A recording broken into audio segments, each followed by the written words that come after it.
watching the English newscast on Future Television. I'm Yumna Naufal, and these are today's top stories. Commercial trucks move through Turkey's Sil border gate to Syria as aid in the UN is saying Syrian city of Aleppo is still stuck in closed customs area. Military sources say Israeli forces shot dead a Palestinian who stabbed and wounded a Israeli soldier in the West Bank. And President Hollande live from Bratislava at a meeting European Union leaders without Britain, he says, shows the EU can move forward after the shock of its vote to leave the bloc. Speaker Nabih Berri is voicing warnings that should Prime Minister Tamam Salam fail to call the cabinet members for meetings, he would be encouraging the cabinet's termination.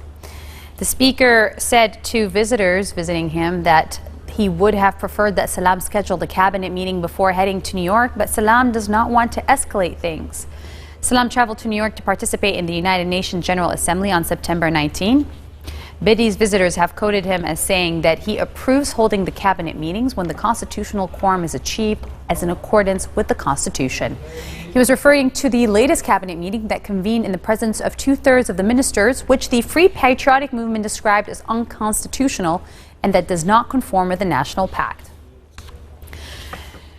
As we said, Prime Minister Tamam Salam is on his way to New York to attend the 71st session of the United Nations General Assembly. Salam departed Beirut along with a senior delegation and will be attending the high-level session next week, which is expected to discuss Lebanon's current domestic situation as well as the Syrian refugee crisis. Foreign Minister Gibran Bassil is part of the Lebanese delegation in New York, despite his party, the Free Patriotic Movement's ministers' boycott of cabinet sessions. Commercial trucks have moved through Turkey's Silivrizi border gate to Syria as the UN is saying that aid for the divided Syrian city of Aleppo is stuck in a closed customs area, having moved through the crossing. Syria has entered the 6th day of a fragile ceasefire, with rival factions arguing over how the aid supplies are to be delivered and violence increasingly undermining the truce. The United Nations, which says it asked the Syrian government for permission to reach all besieged areas, has voiced increasing frustration in recent days at the failure of the Syrian government to allow access. 2 convoys of aid have been waiting since early on Tuesday at the Turkish border for permission to travel into Syria. A UN spokesman said the first convoy of trucks was carrying for more than 150,000 people, while the second food rations for 35,000 people in a month. Military sources say Israeli forces shot dead a Palestinian who stabbed and wounded a soldier in the West Bank as a flare-up of a nearly year-old wave of Palestinian street attacks enters a second day. The military said the soldier was taken to hospital for a treatment. An Israeli military spokeswoman said that during a routine security check in the West Bank city of Hebron, an assailant armed with a knife stabbed the Israeli soldier. In response to the immediate threat, forces at the scene shot the assailant, resulting in the death. Coming up next, a hero or a traitor? Snowden, the movie, comes out in Russia. We'll be right back.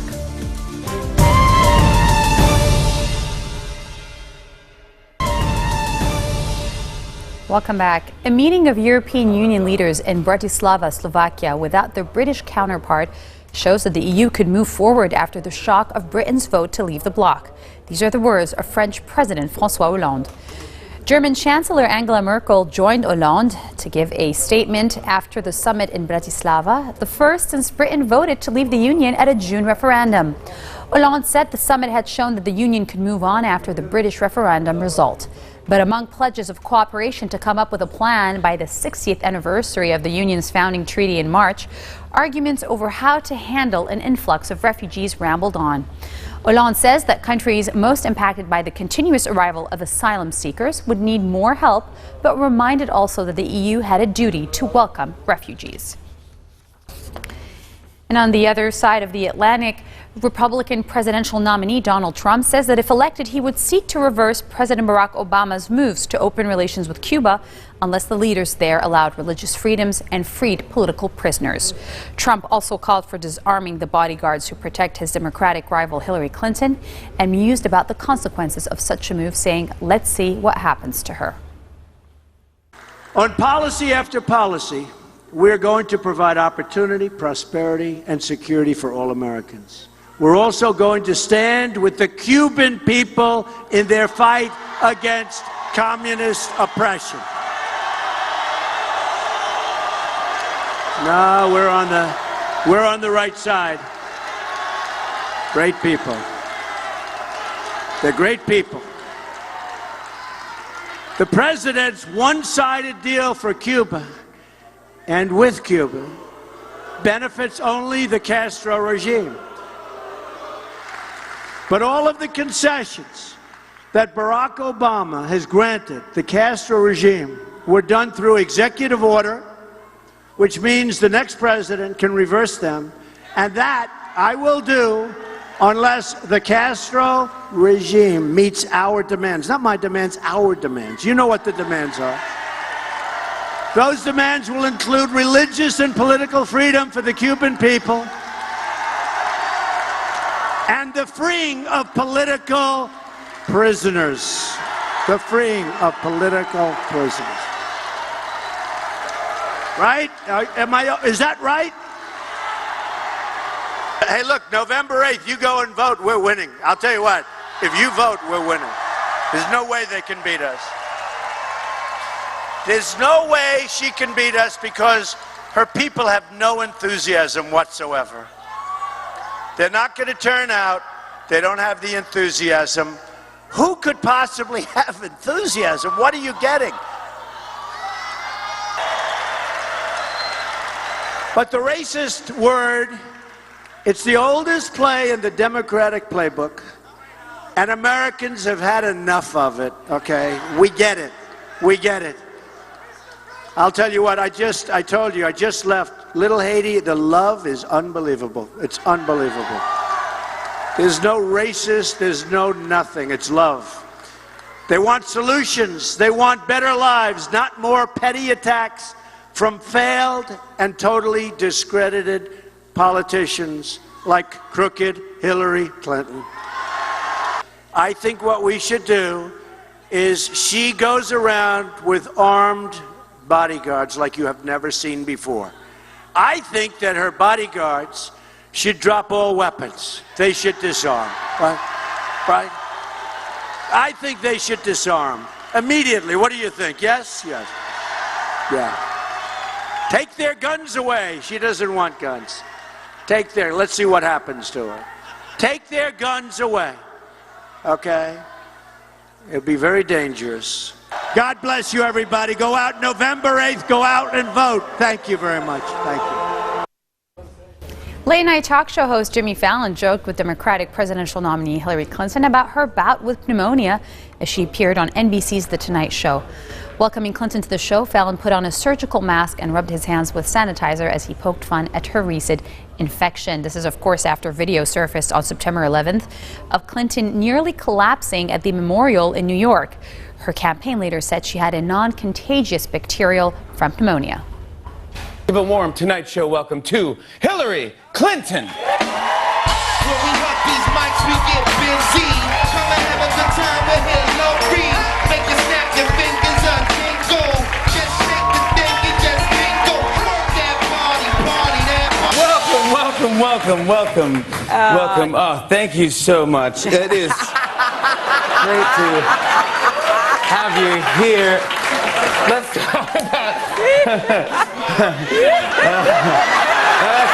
about everything. I want to talk about campaigning because when you campaign, I feel like it's so tricky because you have to go and you have to say hi to everybody and be happy, and you do. But also, people kind of want to see this Hillary, which is the badass Hillary, just going, yeah, and the serious Hillary.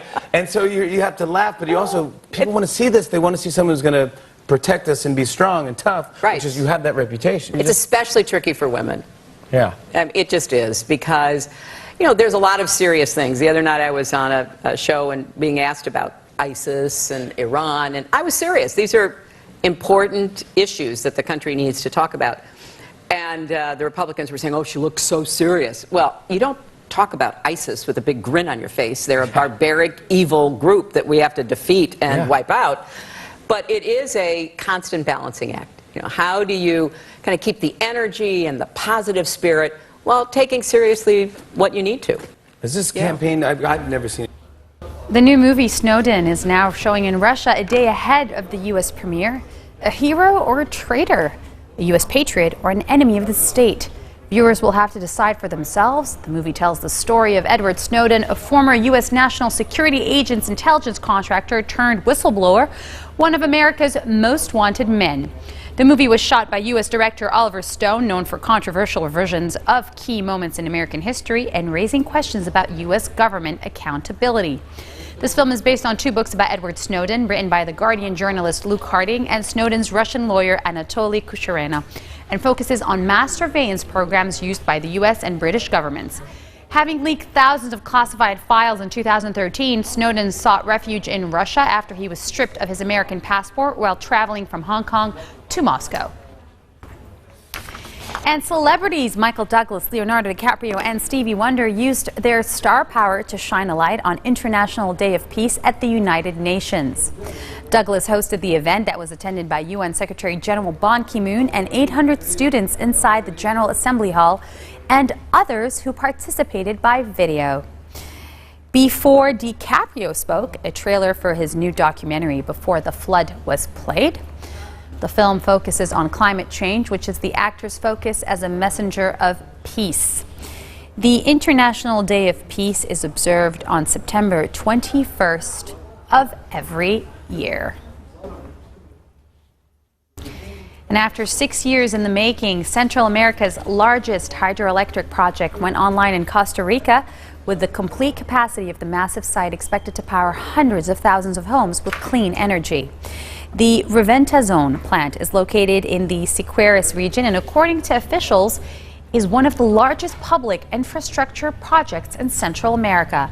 By the end of the year, officials estimate that over 500,000 homes will receive their power from Reventazón.